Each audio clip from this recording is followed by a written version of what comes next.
आप सभी का स्वागत है हमारे यूट्यूब चैनल पर। हम लोग यहाँ पे आज जो है बिहार बोर्ड वर्ग 8 का गणित को पढ़ेंगे, ठीक है। तो हम लोगों ने पिछले वीडियो में प्रश्नावली 9.1 को पढ़ लिया था। अब हम लोग देखेंगे प्रश्नावली 9.2, ठीक है। तो जैसा कि आप यहाँ पे देख रहे हैं प्रश्नावली 9.2 दिया हुआ है, गुणनफल ज्ञात कीजिए। तो देखिए इसको जो है बनाने से पहले हम लोग थोड़ा सा यहाँ पे कुछ समझ लेते हैं। जैसे कि यहाँ पे देखिए, अगर हमें यहाँ पे गुना करना होगा तो जैसे कि यहाँ पे रहेगा x गुना में x है, ठीक है। तो अगर हम इसको जब गुना करेंगे, देखिए यहाँ पे x है, यहाँ भी x है, जब इसको हम गुना कर देते क्या हो जाएगा, x तो हो ही जाएगा। अब हम देखेंगे x की संख्या कितनी थी, 1 2, तो यहाँ पे पावर में 2 हो जाएगा। उसी तरह यहाँ पे अगर x से पावर 5 है गुना में x से पावर 3 है, ठीक है। तो इसको जब हम गुना करेंगे तो कितना हो जाएगा, यहाँ पे देखिए यहाँ भी x है, यहाँ भी x है। तो यहाँ पे लिखेंगे x, यहाँ पे देखिए यहाँ पे 5 है और यहाँ पे 3 है, तो इन दोनों को हम क्या करेंगे, जोड़ देंगे। तो यहाँ पे पावर कितना हो जाएगा, 8 हो जाएगा, ठीक है। यानी कि यहाँ पे जो जब गुना होगा, ठीक है, अगर समान यहाँ पे जो जैसे यहाँ पे चर है, ठीक है ना, ये है चर राशि। अगर चर राशि अगर समान होगा तो उसका जो पावर होगा क्या हो जाएगा, वो जुट जाएगा। अगर चर राशि क्या हो जाएगा, और क्या कहता है, समान नहीं होगा तो उसका जो पावर है वो नहीं जुटेगा। जैसे कि यहाँ पे देखिए x पावर 3 है और गुना y पे पावर यहाँ पे 2 है, ठीक है। तो यहाँ पे देखेंगे ये जो यहाँ पे x है, यहाँ पे y है, यानी कि इनका ये जो चर अलग है, ये भी चर अलग है। तो इसको हम जब गुना करेंगे तो क्या आ जाएगा, x पे पावर 3 और यहाँ पे y पे पावर 2, यानी कि इसी तरीके से हो जाएगा, ठीक है। यानी कि जिसका चर समान होगा, ठीक है, तो उसको जब हम गुना करें तो उसका पावर क्या हो जाएगा, जुट जाएगा, नहीं तो वो नहीं जुटेगा, उसको उसी तरह छोड़ देंगे, ठीक है। उसी तरह हम आगे भी देख लेते हैं। जैसे कि यहाँ पे दिया हुआ है 7x² और गुना में 3xy, ठीक है। अगर इसको हमको गुना करना होगा तो हम क्या करेंगे यहाँ पे कि यहाँ जो है, तो देखिए यहाँ पे जब हम इसको गुना करेंगे, देखिए 7 को हम गुना करेंगे 3 से, तो 7 तिया कितना हो जाएगा, 21। फिर देखिए यहाँ भी x है, यहाँ भी x है, यानी कि ये दोनों समान है। तो इसको हम क्या x लिखेंगे। यहाँ पे देखिए पावर 2 है, यहाँ पे पावर 1 है। तो यहाँ पे जिसको जब हम क्या करें, गुना करें तो इसका क्या पावर जुड़ जाएगा। यहाँ पे 2 है, यहाँ पे 1 है, तो पावर कितना आ जाएगा, 3। फिर यहाँ पे देखें y है, तो यहाँ पे y यहाँ पे अकेले, तो y को हम इसी तरीके से लिख देंगे। तो इसका आंसर जो यहीं पे हो जाएगा, ठीक है। तो इतना ही सा बात हमको समझना था। अब जो यहाँ पे क्वेश्चन दिया हुआ है 9.2 को, उसको हम लोग यहाँ पे अब सॉल्व करेंगे, ठीक है। तो चलिए हम लोग देखते हैं 9.2 का जो दिया हुआ प्रश्नावली। चलिए शुरू करते हैं इसको।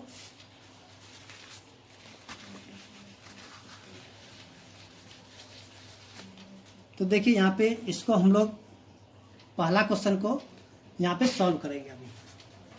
जैसे कि यहाँ पे दिया हुआ है 8x गुना में माइनस में 2 ब्रैकेट में, ठीक है।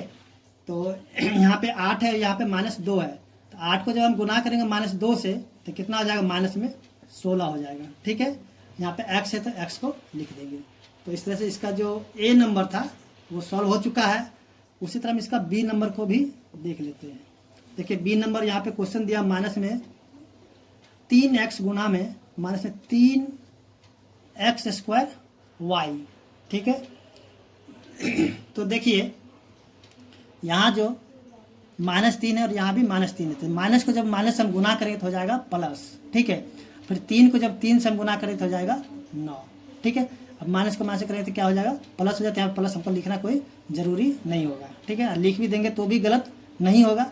तो अब देखिए यहाँ पे x है, यहाँ पे x से पावर 2, तो देखिए यहाँ पे x y है ना, यहाँ पे हम लिख देंगे x और y। तो यहाँ पे देखिए x की संख्या कितनी, यहाँ पे 1 है और यहाँ पे 2 है, तो x की संख्या कितनी हो गई, x की संख्या 3 हो गया। और y यहाँ पे अकेला था, y को अकेले ही छोड़ देंगे, ठीक है। तो इस तरह से जो क्वेश्चन नंबर b था वो भी सॉल्व हो चुका है। उसके बाद हम देखेंगे क्वेश्चन नंबर c। जैसे कि आप भी देख रहे हैं क्वेश्चन नंबर c यहाँ पे दिया हुआ है। चलिए थोड़ा सा हम नीचे लिखते हैं यहाँ पे क्वेश्चन नंबर c। जैसे कि यहाँ पे दिया है 6mn गुना 7np, ठीक है। तो यहाँ पे पहले हम 6 को गुना करेंगे 7 से, तो 6 को जब हम गुना करेंगे 7 से तो क्या हो जाएगा, 42, ठीक है। तो यहाँ पे लिखेंगे 42। यहाँ पे देखिए mn है, तो यहाँ पे mnp है, तो हम क्या करेंगे, m भी लिखेंगे, n भी लिखेंगे और p भी लिखेंगे। देखिए m यहाँ पे सिर्फ अकेले m है, इसमें नहीं है, तो हम m को इसी तरह छोड़ देंगे। फिर यहाँ देखिए n यहाँ भी है और यहाँ भी है, तो n यहाँ पे 1 है, यहाँ पे 1 है, तो 1 और 1 कितना हो जाएगा, 2 हो जाएगा। p यहाँ पे अकेले है तो हम p को अकेले ही छोड़ देंगे, ठीक है। तो इस तरीके से इसका भी आंसर जो है आ चुका है और उम्मीद करते हैं आपको समझ में भी आ गया होगा। अब देखिए क्वेश्चन नंबर डी को। देखिए क्वेश्चन नंबर डी जो दिया हुआ 4p पे पावर 3 गुना 3p पे पावर 3, तो इसको भी हम गुना करेंगे। तो 4 को 3 से गुना 4 किया 12। यहाँ पे देखिए p है, यहाँ भी p है, तो हम p लिख देंगे। उसके बाद देखिए p यहाँ पे 3 है, यहाँ पे 3 है, 3 और 3 कितना हो जाएगा 6, यानी पावर कितना हो गया 6 हो गया। तो डी भी इसका, डी का भी आंसर क्या होगा आ गया है। अब देखें क्वेश्चन नंबर ई। तो चलिए क्वेश्चन नंबर ई को भी देखते हैं। यहाँ पे एक्स स्क्वायर वाई गुना में एक्स वाई जेड। तो देखिए एक्स वाई, यहाँ पे एक्स वाई जेड है, तो यहाँ पे लिखे एक्स वाई जेड। तो अब देखिए एक्स यहाँ पे 2 है, यहाँ पे 1 है, तो 2 और 1 कितना हो गया 3 हो गया। वाई यहाँ पे 1 है, वाई यहाँ पे 1 है, तो 1 और 1 कितना हो गया 2 हो गया। ठीक है, तो इसका जो आंसर हो गया यहाँ पे इस तरह से इसका आंसर भी जो है आ चुका है और उम्मीद करते हैं आपको समझ में भी आ गया होगा। अब हम देखें क्वेश्चन नंबर एफ। तो देखिए क्वेश्चन नंबर एफ जो दिया हुआ है यहाँ पे, तो यहाँ पे दिया है 2.5x गुना में 4x। ठीक है, देखिए 25 को जब हम 4 से गुना करते हैं, चलिए यहाँ पे हम 25 को हम गुना कर देंगे 4 से, तो हो जाएगा कितना 100। ठीक है, तो थोड़ा सा नहीं दिख रहा, चलिए देख लेते हैं। 25 को जब हम 4 से गुना किए हैं तो कितना हो गया है 25 चौके 100। और देखिए पॉइंट यहाँ पे देखिए दशमलव के बाद 1 अंक है ना, यहाँ पे 1 अंक, तो हम क्या करेंगे यहाँ पे 1 अंक के बाद यहाँ पे पॉइंट रख देंगे। तो ये पॉइंट का यहाँ पे 0 है, तो 0 कोई वैल्यू नहीं होगा, तो यहाँ पे सीधे हो जाएगा 10। ठीक है, पॉइंट का कोई 0 का कोई वैल्यू नहीं है, तो उसका हो जाएगा सीधे 10। अब यहाँ पे देखिए x है, यहाँ भी x है, तो यहाँ पे x लिखेंगे। यहाँ पे 1 x है, यहाँ भी 1 है, तो 1 और 1 कितना हो गया 2 हो गया, यानी पावर 2 हो जाएगा। ठीक है, तो इस तरीके से जो क्वेश्चन नंबर एफ था वो भी सॉल्व हो चुका है। अब हम देखते हैं जी। तो सबसे पहले इसको हटा देते हैं। तो देखिए यहाँ पे क्वेश्चन नंबर जी दिया हुआ है। चलिए हम लिख लेते हैं 2.5x इंटू 2.5y। तो सबसे पहले हम क्या करेंगे, 25 है, यहाँ पे 25 है, तो 25 को जब 25 से गुना करें कितना हो जाएगा 625, यानी कि 25 का अगर स्क्वायर कर देते हैं तो कितना हो जाएगा 625। अब देखिए यहाँ पे पॉइंट के बाद 1 अंक है, पॉइंट के बाद 1 अंक है, तो कितना अंक है 2 अंक है, तो हम क्या करें 2 अंक के बाद पॉइंट दे देंगे, 1 अंक 2 अंक यहाँ पे पॉइंट दे देंगे। अब देखेंगे यहाँ पे x है, यहाँ पे y है, तो आप क्या करेंगे x लिखेंगे और यहाँ भी y लिखेंगे। तो इस तरह से हम देखेंगे जो इसका आंसर है यानी कि 6.25 XY इसका आंसर आ जाएगा। ठीक है, उसी तरह हम क्वेश्चन नंबर एच को भी देख लेते हैं। दिया 1/2x गुना 1/2y। तो इसको हम गुना करेंगे 1/2 को जब 1/2 से गुना तो 1/4 हो जाएगा। ठीक, ऊपर से ऊपर गुना और नीचे से नीचे गुना। तो ऊपर से ऊपर 1 को 1 से गुना तो 1 हो जाएगा, 2 को 2 से गुना तो 4 हो गया। फिर देखिए x है, यहाँ पे y है, तो लिखेंगे x और y। ठीक है, तो इस तरह से इसका भी आंसर आ चुका है h का। उसके बाद देखते हैं i का। तो i जो यहाँ पे दिया हुआ है, ठीक है, 1/2xy गुना में 2xy। ठीक है, तो देखिए यहाँ पे लिखेंगे 1/2xy गुना में 2xy। देखिए ये 2 से 2 कट जाएगा। ठीक है, क्या 2 से 2 कट गया, तो यहाँ पे देखिए xy है, यहाँ भी xy है, तो लिखेंगे x और y। यहाँ पे x 1 है, यहाँ पे 1 है, तो 1 1 2, y यहाँ पे 1 है, y 1 है, तो 1 1 2। ठीक है, तो इसका जो आंसर हो जाएगा x² और y²। ठीक है, उसी तरह हम देखते हैं जे। आप भी देख लीजिए, जे यहाँ पे दिया हुआ है 2x गुना में 2x² गुना में 2x पे पावर 3। देखिए यहाँ पे दिया 2 2 दूनी 4, 4 दूनी 8, यहाँ पे 8 लिख दिए। फिर देखिए यहाँ पे x है, यहाँ पे सभी में x है, तो यहाँ पे लिख देंगे x। यहाँ पे 1 है, तो 1 और 2 3 और 3 3 6, तो यहाँ पे कितना हो जाएगा पावर 6 हो जाएगा। ठीक है, उसी तरह हम देखते हैं क्वेश्चन नंबर जो के दिया हुआ है उसको भी देख लेते हैं। लास्ट क्वेश्चन है इसका, वहाँ से 3x² गुना में -6 गुना में 7xy। ठीक है, तो देखिए अगर इसको ऐसे भी लिख सकते हैं। देखिए यहाँ पे -3 को हम गुना के 6 से, तो 6 3 18 और 18 को हम 7 से गुना कर दें, कितना होगा 18 7 126। एक मिनट देख रहे 126। तो यहाँ पे माइनस है, यहाँ भी माइनस, तो माइनस हो जाएगा प्लस। तो यहाँ प्लस लिखना कोई ज़रूरी नहीं है। तो यहाँ पे XY है, XY, तो हम लिखेंगे x और y। x यहाँ पे 2 है, यहाँ पे 1 है, तो यहाँ पे कितना हो जाएगा, यानी x की संख्या बढ़ के हो जाएगा 3। y पे 1 है, यहाँ पे 1 है, तो y कितना हो जाएगा 2। तो इस तरह से जो क्वेश्चन नंबर जो के था वो भी सॉल्व हो चुका है और उम्मीद करते हैं कि आपको समझ में भी आ गया होगा। तो अब हम देखेंगे क्वेश्चन नंबर जो इसका 2 दिया हुआ है। देखिए आप भी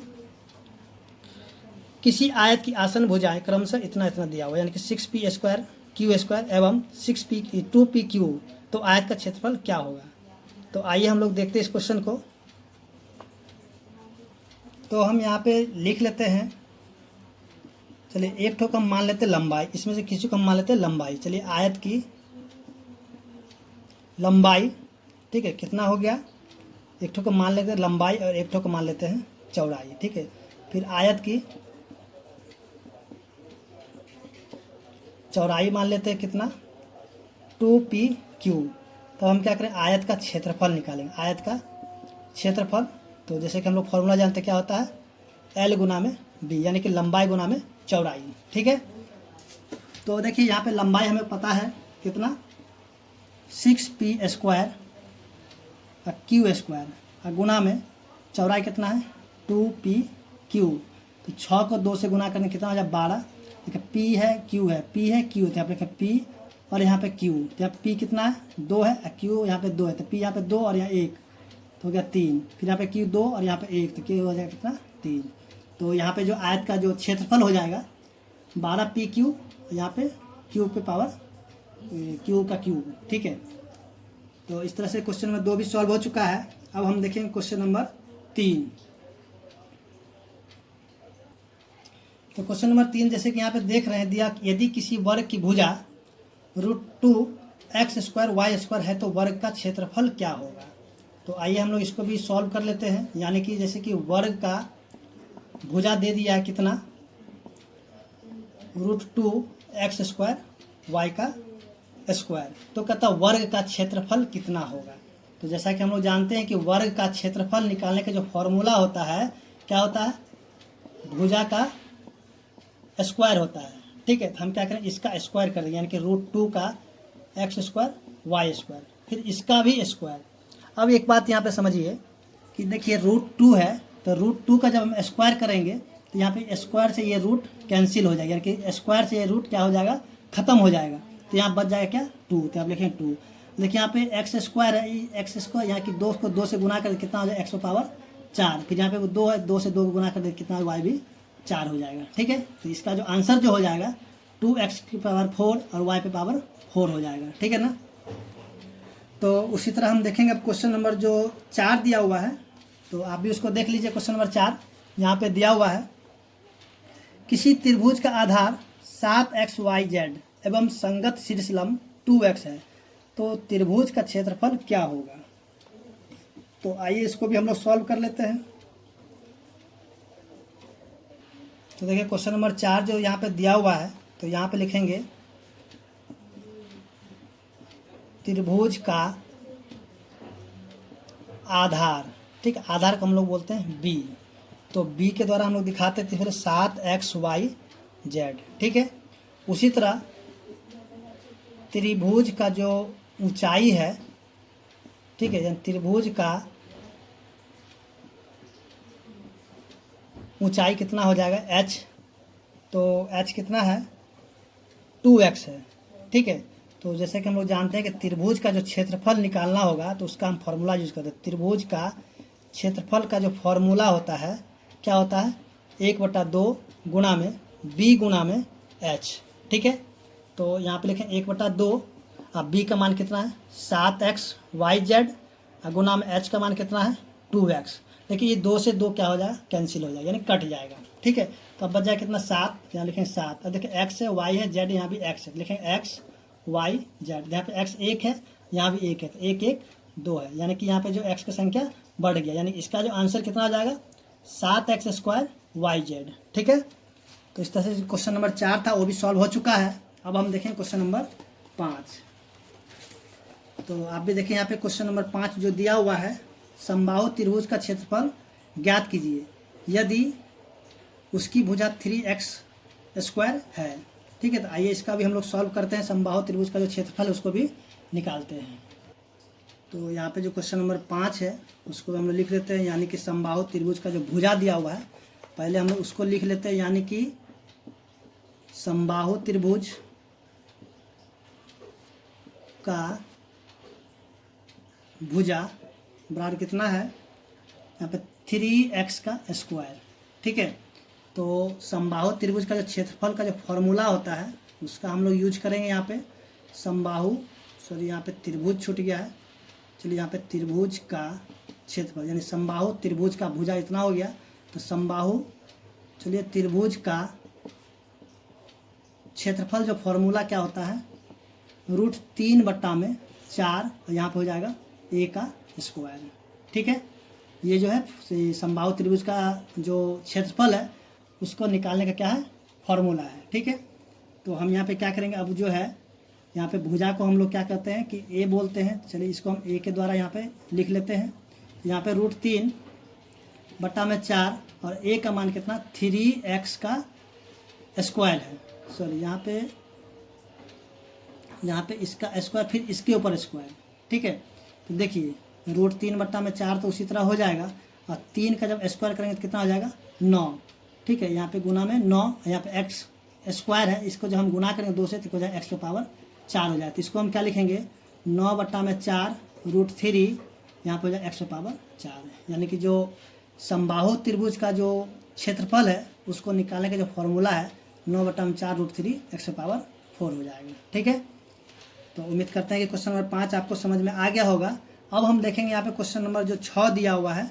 देखिए आप भी यहाँ पे दिया हुआ क्वेश्चन नंबर 6 कि यहाँ पे उस घन का आयतन क्या होगा जिसकी कोण 6a हो। ठीक है, तो आइए इसका भी जो हम लोग क्या करते हैं निकाल लेते हैं। सबसे पहले हम यहाँ पे लिखेंगे कि क्वेश्चन नंबर जो 6 दिया हुआ है, तो यहाँ पे लिखेंगे घन। यहाँ पे घन दिया हुआ तो घन का भुजा बराबर कितना है 6a है। ठीक है, तो घन का भुजा कितना 6a है।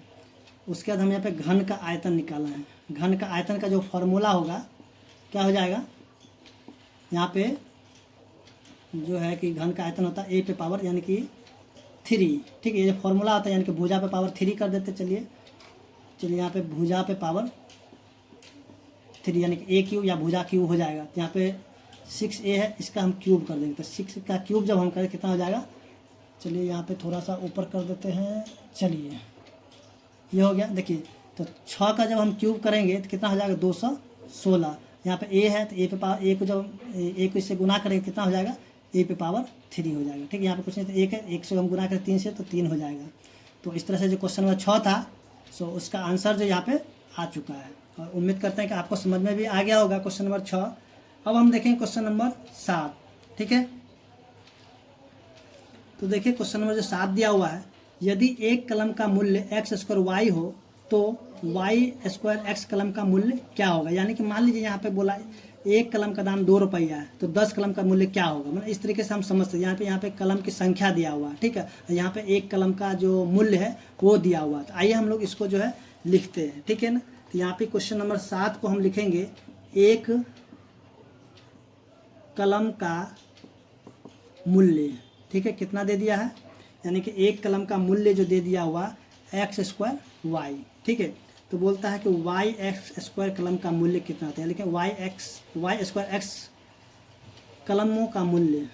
ठीक है, यानी कलमों का मूल्य कितना हो जाएगा, तो हम क्या करें इसको इससे गुना कर देंगे। ठीक है, यानी कि x² y गुना में y² x।